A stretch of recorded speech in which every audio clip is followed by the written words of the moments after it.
Coucou les filles. Alors, sur la thématique bloc, il y a pas mal de choses à dire. Mais la première chose dont je voudrais vous parler, c'est l'agressivité. En fait, quand vous allez au bloc, faut pas vous dire il faut pas que je fasse de faute de filet ou il faut juste que je mette les mains parce qu'il faut mettre les mains. Quand vous allez faire un bloc, quand vous allez faire le mouvement de bloc, il faut que vous y allez pour prendre la balle de l'autre côté.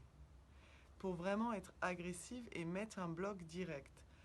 Le bloc, ça peut être, après la réception, la passe et l'attaque adverse, ça permet de marquer un point le plus rapidement possible. Donc plutôt que d'y aller juste pour juste mettre les mains, allez-y pour faire un point direct. En plus, quand on met un bloc, c'est encore plus transcendant qu'un service gagnant ou qu'une attaque gagnante parce que c'est vous, seul avec votre ailière, qui l'est mis. Donc l'agressivité, allez au bloc pour faire un bloc. Ensuite, il faut regarder un petit peu aussi les tendances de la passeuse adverse.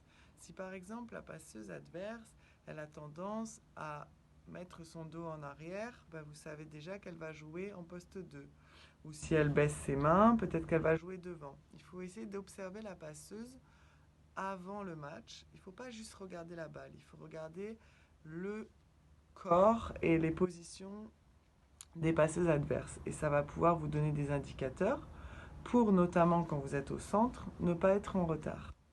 Ensuite, pour le bloc, pour choisir où on va bloquer, il faut aussi regarder le moment du match.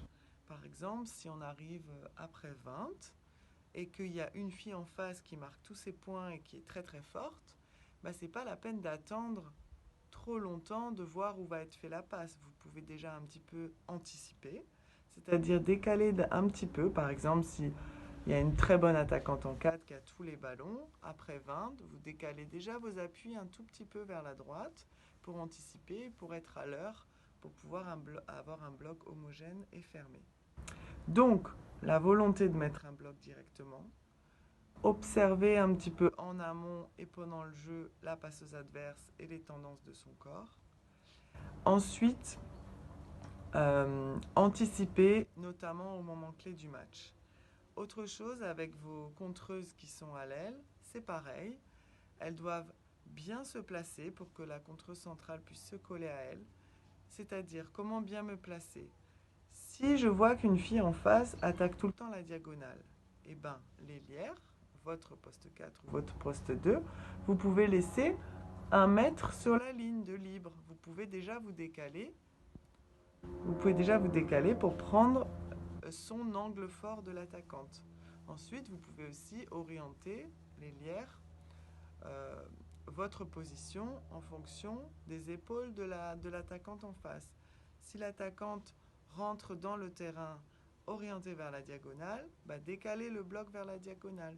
Si l'attaquante prend sa course d'élan tout droit, elle aura plus tendance à essayer d'attaquer la ligne. Donc là, l'ailière, le boulot, votre poste 4, votre poste 2, son boulot, c'est de se mettre face aux tendances de l'attaquante adverse.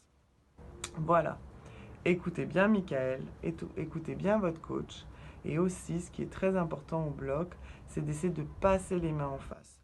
Ne bloquez pas de votre côté. Il faut passer les mains en face avant même que l'attaquante ne puisse attaquer. D'accord? Alors, j'essaie d'attraper le ballon en face, bien en face. Je monte au bloc pour faire un bloc direct. Je me place en fonction de l'attaquante et j'anticipe par rapport à la passeuse adverse. Bon courage les filles, à bientôt!